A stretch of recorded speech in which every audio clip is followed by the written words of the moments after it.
Good evening. This here is a patch that I used to experiment with all the different ways I could wire up MIDI from my Digitakt and my Nano Key keyboard up into VCV rack. And the Digitakt I don't have pictured, but you can imagine it. So the first thing I did was just use a MIDI CV module here and take the clock out of it, and also the start, stop, continue. And what this does is if I press play on the Digitakt, you can see it latches on here. And then if I press play again, it stops, on, off. And so this handles, the way it works is stop will always send stop, but the play button will send a stop and stop if it's playing, and a continue if it was paused, and then it's going to play again. So it's a little bit weird to figure out. I've had to use some logic gates here to sort of wire it all up so that pretty much what happens is this latch here reflects the state of whether it's running or not. And this means I can use it to control sequences, turn volumes on and off.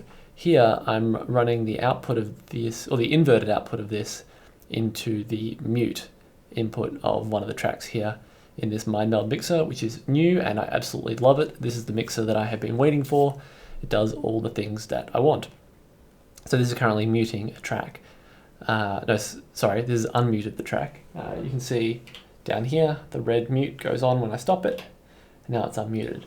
So what is this track that's muted? Well, the first track is a sort of warbly sine wave thing, and I'm going to use the Digitakt to bring in the volume. And so this is a cool thing. Number one, this MIDI map here, I've used it to map all of the 8 knobs on the MIDI cat on track 9. So track 9 on the Digitakt, I've used the CC panel, the MIDI CC panel on that, and I've enabled all of those knobs, and that means I can wire those knobs up to things. So I've done that in a couple of different ways. I was experimenting with different ways of making it work. The bottom 4 are directly attached to this mixer here, so you can see that's me moving that. I can bring in the second oscillator, third oscillator, fourth oscillator. The filter is done in a different way.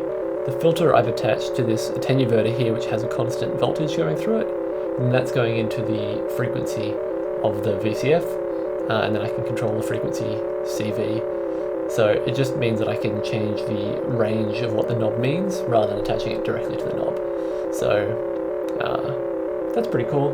So I can use that frequency, I can control the volume of the oscillators, and already this has been so much easier to just play around with different volumes. It's been really cool setting it up this way.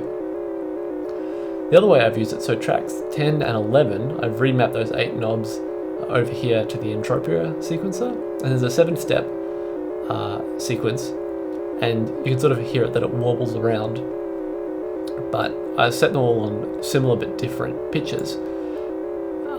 So that's the blue one. So they're basically the same, but it just makes it glitch every now and then, which I quite like. And I really like being able to play around the knobs here. These are non-quantized notes, and yeah, being able to sort of dial in the different pitches using the knobs is just much easier than doing it with a mouse here. It's just a totally different experience. So that's been really promising. So I really love that trick of using the MIDI mapper to basically take a track of the Digitakt and map it over to what's going on here. So those are all the initial ways in which I used it. Then what did we do? So I've also wired it up. So there's a bass patch that comes in. Where is that? So I'll switch to pattern 2.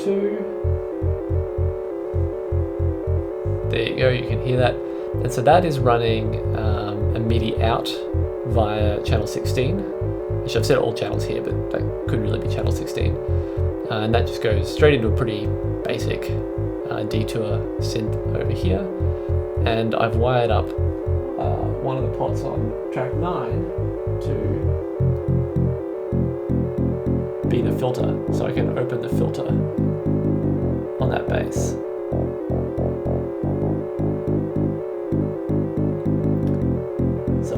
pretty sweet. And oh, the clock here is interesting as well because I wanted the warbles going at a different rate to the bass, and they're not actually an even multiple of one another. And I tried a few different clock divider solutions, but what I came up with is this actually. So I'm pulling clock divided by n, where n is 30-second notes, and then I'm running that through a 3-step switch here, or an 8-to-1, and so it's effectively a 3-to-1 clock divider, which I couldn't find in any of the built-in modules, but it works, so that's cool.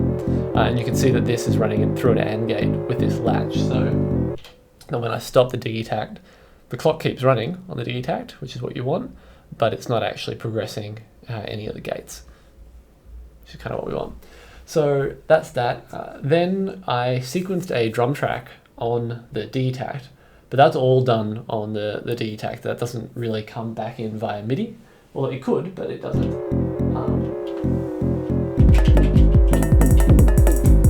That's just it. So that's all just coming in via straight off the audio interface here.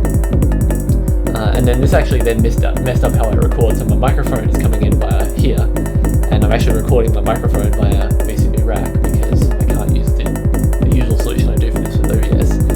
So I've just got a mono signal coming out of Digitakt and mono signal out of my microphone. So that's kind of the basic groove there. And then I thought, well, I'll wire the nano key up as well, and just get a cool synth sound. That kind of thing. And this is a really basic synth patch. Stop that. It's 2 VCOs, a saw wave and a square wave, going through a filter straight into some delay. This is just a really classic synth sound. The delay is awesome. I think it just adds a lot. Like, that's no delay. And then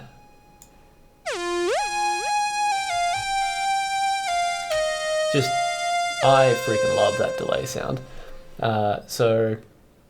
Oh yeah, there is one interesting trick here.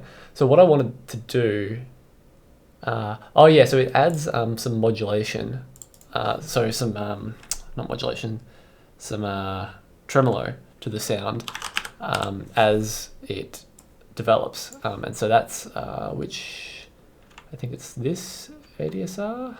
No, wait a second. It's the FM input. That's not what I wanted to do.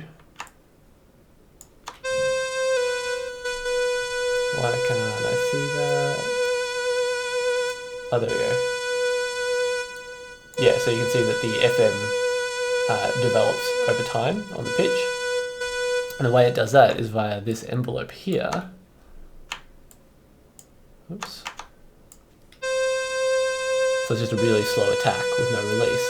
Problem is, I want to re-trigger that. The synth that I'm playing legato, but this doesn't actually trigger doesn't re-trigger the envelope because the gate just stays on all the time because I'm playing legato.